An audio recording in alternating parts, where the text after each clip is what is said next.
विद्यार्थी मित्रांनो नमस्कार. सर्वांचे स्वागत आहे आपल्या यूट्यूब चॅनल स्पर्धा परीक्षा मार्गदर्शकवर. विद्यार्थी मित्रांनो बघा, GMC संभाजीनगरचा रिझल्ट सर्वांच्या अपेक्षित आहे. सर्वजण GMC संभाजीनगरचा रिझल्ट केव्हा येतो याची आतुरतेने वाट बघत आहे. तर बघा, या ठिकाणी बघा GMC संभाजीनगरची प्रोसिजर कुठपर्यंत आलेली आहे. तर याची पहिली रिस्पॉन्स शीट रिलीज झालेली होती. त्यानंतर बघा ऑब्जेक्शन वगैरे घेण्यात आले आणि त्यानंतर काही दिवसांमध्ये याची फायनल रिस्पॉन्स शीट देखील रिलीज करण्यात आली. आणि त्यानंतर बघा खूप दिवस उलटून गेले आणि तेव्हा बघा सर्वांचे त्या ठिकाणी मेरिट लिस्ट देखील रिलीज करण्यात आल्या. त्यामध्ये नॉर्मलायझेशन वगैरे झाले आणि या ठिकाणी मार्कामध्ये थोडाफार बदल देखील झाला होता. तर आता जी फायनल बघा या ठिकाणी जी पहिली मेरिट लिस्ट आली तर त्यामध्ये कॅटेगरी वाईज कोणाचेच नाव नव्हते, कॅटेगरीचा उल्लेख नव्हता. तर आता जी मेरिट लिस्ट येणार आहे ती फायनल मेरिट लिस्ट असणार आहे. त्यामध्ये कॅटेगरी वाईज सर्वांचे नाव तुम्हाला त्या ठिकाणी दिसणार आहे आणि सर्वांचे मार्क्स वगैरे त्या ठिकाणी दिसणार आहे. तर त्यावरून अंदाजा येणार आहे की तुमची कॅटेगरी वाईज कट ऑफ किती जाऊ शकते, कोणाकोणाचे सिलेक्शन होऊ शकते आणि त्यानंतर DV वगैरेसाठी तुम्हाला बोलविल्या जाणार आहे.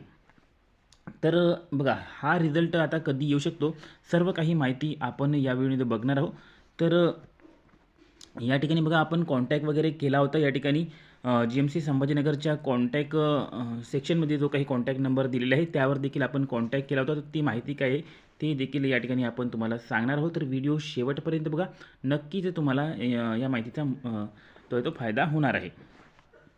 आणि सोबत बघा या ठिकाणी आपण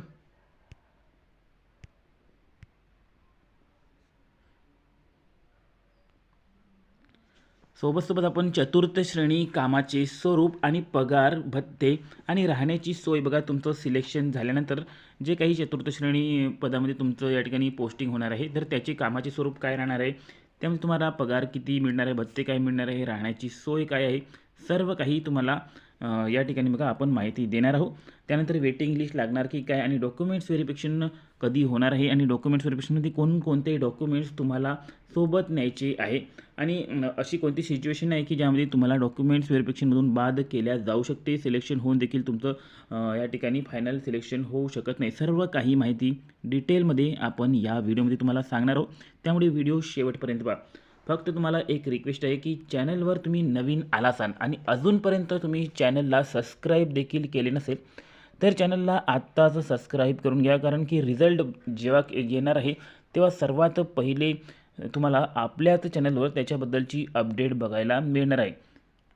आतापर्यंत संभाजीनगरच्या ज्या काही अपडेट्स होत्या सर्वात प्रथम तुम्हाला आपल्याच चॅनलवर बघायला मिळाल्या. त्यामुळे सर्वांनी चॅनलला सबस्क्राईब करून ठेवा.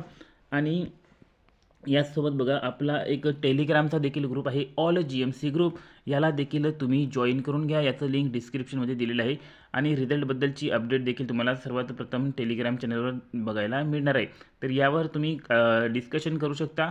तुमच्या सोबत जे काही GMCची एक्झाम ज्यांनी दिलेली आहे त्यांच्यासोबत तुम्ही या ठिकाणी सर्व काही डिस्कशन करू शकता. अतिशय चांगल्या प्रकारची माहिती तुम्हाला या ग्रुपवर मिळून जाईल. तर याला देखील जॉईन करून घ्या. याचं लिंक डिस्क्रिप्शनमध्ये दिलेलं आहे. तर बघा मित्रांनो, ही आहे GMC संभाजीनगर म्हणजे GMC औरंगाबादची ऑफिशियल वेबसाईट ही आहे. तर यामध्ये बघा सर्वात प्रथम आपण बघूया की माहिती कुठे येत असते, रिझल्ट कुठे पब्लिश होत असते, रिझल्टबाबतची नोटीस कुठे येत असते. तर साईडला बघा या ठिकाणी 3 डॅश दिसत आहेत. त्यावर बघा या ठिकाणी कोणत्या ठिकाणी न्यूजच्या सेक्शनमध्ये याबद्दलची माहिती मिळत असते. तर न्यूज सेक्शनमध्ये या ठिकाणी काय माहिती आहे आपण बघूया. न्यूजवर क्लिक करूया. तर न्यूजवर क्लिक केल्यानंतर या ठिकाणी बघा तुमच्यासमोर काय येत आहे. तर या ठिकाणी कोणतीही रिझल्टबद्दल अपडेट आलेली नाही की या ठिकाणी क्लास 4 सर्वंट फॉर हॉस्पिटलचा रिझल्ट वगैरे लागला. ते बघा क्लास 4 सर्वंटची फक्त या ठिकाणी तुम्हाला अपडेट दिसत आहे खालच्या सेक्शनमध्ये थोडंसं. तर हे जे खालच्या सेक्शन आहे ते मेरिट लिस्ट आहे, जे पहिल्या मेरिट लिस्ट जारी झाल्या होत्या त्याबद्दलची ही माहिती आहे. तर अशाच प्रकारची अपडेट जी आहे ती जेव्हा किंवा वरती येईल तेव्हा तुम्ही समजू शकता की रिझल्ट या ठिकाणी जारी झालेला आहे. त्यामुळे कंटिन्यू आपल्याला हे न्यूज सेक्शनमध्ये डेली बघावं लागणार आहे, तेव्हा कुठे आपल्याला अपडेट्स मिळणार आहे. तर बघा या ठिकाणी आता रिझल्टबाबत आपण या ठिकाणी माहिती विचारली होती. तर यांचा जो नंबर आहे तो तुम्हाला दाखवून देतो.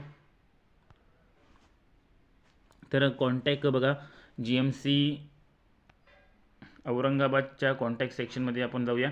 तर बघा कॉन्टॅक्ट अस यांना कॉन्टॅक्ट करण्याचा या ठिकाणी माहिती दिलेली आहे. तर बघा ॲड्रेस वगैरे दिलेला आहे आणि या ठिकाणी कॉन्टॅक्ट नंबर दिलेला आहे. फोन नंबर तुम्ही खाली बघू शकता, ईमेल ID देखील बघू शकता. तर आपण जे आहे ते या ठिकाणी यांना कॉन्टॅक्ट करण्याचा प्रयत्न केला होता, परंतु फोन नंबर कोणी उचलला नाही, फोन कोणी उचलला नाही. त्यानंतर आपण यांना बघा या ठिकाणी कॉन्टॅक्ट नंबर केल्यानंतर ईमेल देखील पाठवला. ईमेलमध्ये आपण यांना विचारले की GMC संभाजीनगरच्या फायनल मेरिट लिस्ट जो आहे तो कधी लागणार आहे. तर त्या ठिकाणी बघा ईमेल जो आहे तो अजूनपर्यंत त्याचा रिप्लाय आपल्याला आलेला नाही. तर जेव्हा केव्हा रिप्लाय येणार आहे तेव्हा आपण तुम्हाला नक्कीच या ठिकाणी माहिती कळवणार आहोत. तर येत्या 2 दिवसामध्ये बघा 29 तारीख आहे ह्याची, तर 30, 31 आणि 1 या 2-3 दिवसामध्ये 100% तुमचा रिझल्ट अपेक्षित आहे. तर मॅक्झिमम लोकांनी बघा या ठिकाणी काय करायचं आहे, तर हा जो नंबर आहे डीनचा नंबर, याला कॉन्टॅक्ट करून विचारायचे आहे की रिझल्ट नेमका कधी येणार आहे आणि सर्वांनी यांना ईमेल देखील करा. तर जितके जास्त यांना कॉल जातील, जितके जास्त यांना ईमेल जातील, तितके यांनी प्रयत्न करतील लवकरात लवकर रिझल्ट लावण्याचा. त्यामुळे मॅक्झिमम लोकांनी यांना कॉन्टॅक्ट करा, तेव्हाच कुठे लवकर रिझल्ट लावण्यात येईल. तसेही रिझल्ट अपेक्षित आहे या 2-3 दिवसामध्ये. 1 तारखेच्या आत तुमचा रिझल्ट येणे अपेक्षित आहे. तर आता बघूया आपण की चतुर्थ श्रेणी कर्मचाऱ्यांमध्ये जे काही पद येते त्यांचे कामाचे स्वरूप काय राहणार आहे, भत्ते काय मिळणार आहे, त्यांना क्वार्टरची सुविधा मिळणार की नाही, राहण्याची सुविधा मिळणार की नाही, सर्व काही माहिती आपण आता बघूया. तर बघा मित्रांनो, या ठिकाणी चतुर्थ श्रेणी कर्मचारी व समकक्ष पदे 30 पदे होते या ठिकाणी कॉलेजमध्ये, म्हणजे महाविद्यालयामध्ये. तर यांचे कामाचे स्वरूप काय राहणार आहे, तर बघा यांची पोस्टिंग जी आहे ती या ठिकाणी मॅक्झिमम GMCमध्येच होणार आहे, परंतु त्यांचं जे सेक्शन राहणार आहे ते कॉलेजमध्ये होणार आहे, महाविद्यालयामध्ये होणार आहे. प्रत्येक GMCमध्ये या ठिकाणी बघा महाविद्यालय असते, मेडिकल महाविद्यालय, तर त्या महाविद्यालयामध्ये त्याचं होणार आहे. तर त्या ठिकाणी यांना कोणते कामे करावी लागणार आहे, तर बघा त्या ठिकाणी कॉलेज वगैरे जे राहतं त्यांची साफसफाई करणे, त्यानंतर फाईल वगैरे पोचून देणे, चहापाणी आणून देणे लेक्चरर लोकांना, आणि त्या ठिकाणी फाईल वगैरे नेणे, विद्यार्थ्यांना नोटीस देणे, नोटीस लावणे, अशा प्रकारचे अनेक कामे जे आहेत ते या ठिकाणी चतुर्थ श्रेणी कर्मचाऱ्यांचे असणार आहे कॉलेजमध्ये. आणि यांची वेतन श्रेणी देखील तुम्ही बघू शकता, 15,000 ते 47,600, म्हणजे बेसिक जे आहे ते तुमचं 15,000 असणार आहे 7व्या वेतन आयोगानुसार.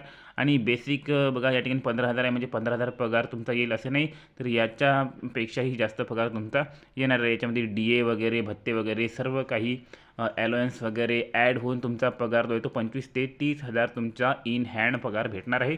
आणि 8वं वेतन लागल्यानंतर हा पगार वाढणार देखील आहे. आणि यानंतर बघा आयाचे बघा 2 पदे आहेत. आयाचं काम काय आहे, तर आयाचं बघा हॉस्पिटलमध्ये डिलिव्हरीचं सेक्शन असतं, या ठिकाणी लेडीज सेक्शन असतं. तर त्यामध्ये जे लहान मुलं वगैरे असतात त्यांना एका ठिकाणाहून उचलून दुसऱ्या ठिकाणावर नेणे, त्यांची जबाबदारी घेणे आणि त्यांचं देखभाल करणे वगैरे, हे सर्व काम आयाचे राहत असते. तर 2 पदे आयाचे आहे. त्यानंतर माळी बघा, माळीचं काम काय आहे, तर माळीचं काम काय आहे की हॉस्पिटलमधले जे या ठिकाणी वृक्ष वगैरे आहे त्यांची देखभाल करणे, त्यांची साफसफाई करणे, सर्व काही काम माडीचे आहे. 7 जागा माड्यांचे आहे. तर यांचा देखील सेम पगार आहे. तर नंतर प्रयोगशाळा परिचर बघा, प्रयोगशाळा राहतात, लॅबोरेटरी राहतात, त्यामध्ये छोटे मोठे कामे करणे, त्यानंतर तेथील जे काही मेडिसिन वगैरे राहते, औषध वगैरे राहते ते आणून देणे, छोटे मोठे इन्स्ट्रुमेंट वापरणे, हे सर्व काम प्रयोगशाळा परिचरचे राहते. यांचा देखील सेम तुम्हाला पगार दिसून येणार आहे. फक्त पगाराची रेंज थोडी जास्त आहे. तर 19,900 पगार आहे. प्रयोगशाळा परिचरचा पगार थोडा जास्त आहे. त्यानंतर बघू शकता तुम्ही या ठिकाणी चतुर्थ श्रेणी कर्मचारी व समकक्ष पदे जी रुग्णालयामध्ये, तर यांना कोणते कामे करावे लागते, तर यांना बघा कोणाकोणाचं असं भ्रम झालेलं आहे की यांना टॉयलेट वगैरे साफ करावा लागतो, बाथरूम वगैरे साफ करावा लागतो. तर बघा टॉयलेट आणि बाथरूम तुम्हाला साफ करावे लागत नाही. तर ते जे आहे ते कंत्राटी स्वरूपाचे कामगार त्या ठिकाणी लावले जातात, त्यांच्याकडून ते साफ केले जातात. तुम्हाला फक्त या ठिकाणी काय केले जाते, तर जे सेक्शन राहतं वेगवेगळे डिपार्टमेंटचं त्या ठिकाणी तुम्हाला एकतर गेटवर बसविल्या जाते एंट्री व एक्झिट चेक करण्यासाठी, किंवा तुम्हाला जे काही छोटे मोठे इन्स्ट्रुमेंट्स किंवा छोटं मोठं साहित्य लागतं ते आणून देण्यासाठी नेण्यासाठी तुम्हाला ते किंवा चहा पाणी वगैरे, फाईल वगैरे, कागदपत्र वगैरे, झेरॉक्स वगैरे आणणे, हे सर्व कामे तुमच्याकडून त्या ठिकाणी चतुर्थ श्रेणी कर्मचाऱ्यांकडून केले जाते. तुम्हाला सर्व औषधं गोळ्या व्यवस्थित लावणे, नेऊन देणे, मदत करणे सर्वांची, हे कामे तुम्हाला त्या ठिकाणी दिली जातात. 15,000 तुमचा पगार असतो. इन हँड तुमचा 25,000 ते 30,000 पगार या ठिकाणी येणार आहे. तर सर्वात जास्त जागा बघा याच्याच आहे 285, आणि याचं प्रमोशन देखील 2-3 वर्षाने तुमचं होत असतं. त्यानंतर बघा यातून दायाचं देखील पद आहे, एकच पद आहे. बॉयलर चालक एकच पद आहे. पाणक्याचं एक पद आहे. नंतर ड्रेसरचं बघा 2 पद आहे. नंतर माळीचे आहे. नंतर बघा नाभिक. तर अशा प्रकारची या ठिकाणी सर्व काही माहिती तुम्हाला दिली आहे. आता बघा 2-3 दिवसामध्ये तुमचा 100% रिझल्ट अपेक्षित आहे. त्यामुळे आपल्या चॅनलला सबस्क्राईब करून घ्या. जेव्हा केव्हा याची अपडेट येईल सर्वात प्रथम माहिती आपल्या चॅनलकडून तुम्हाला मिळणार आहे. आणि बघा या ठिकाणी सोबत आणखीन महत्त्वाची माहिती तुमच्यासाठी, GMC सांगली मिरजची एक्झाम जी आहे ती आता 31 तारखेला आहे. त्याचा जर तुम्हाला PDF कोर्स हवा असेल तर फक्त 200 रुपये प्राईज आहे. GMC सांगली मिरजच्या PDF कोर्सची 200 रुपये प्राईज आहे. तर ती आता कमी करून फक्त 90 रुपये तुमच्यासाठी ठेवलेली आहे. ज्यांना ज्यांना हवा आहे 90 रुपयामध्ये हा PDF, तर त्यांनी बघा काय करायचं आहे, व्हॉट्सअप नंबर दिलेला आहे खाली 9284307184 या नंबरवर मेसेज करा. तुम्हाला 90 रुपयात सांगली मिरजची PDF कोर्स मिळून जाईल. आणि सोबत GMC सांगली मिरजसोबत GMC सोलापूरचा देखील PDF पाहिजे असेल तर तो देखील आपण ह्या 2-3 दिवसासाठी 90 रुपयामध्ये ठेवलेला आहे. GMC सोलापूरमध्ये 100% याच्यातून तुम्हाला फायदा होईल, तुमचं सिलेक्शन होईल. तर बघा हा देखील पाहिजे असेल तर याला देखील मेसेज करा व्हॉट्सअप नंबरवर. आणि खूप साऱ्या GMCच्या एक्झाम निघणार आहे त्यांच्यासाठी देखील तुम्हाला हा कोर्स कामात येणार आहे. तर त्यामुळे 90 रुपये खूपच कमी प्राईस या ठिकाणी ठेवलेले आहे.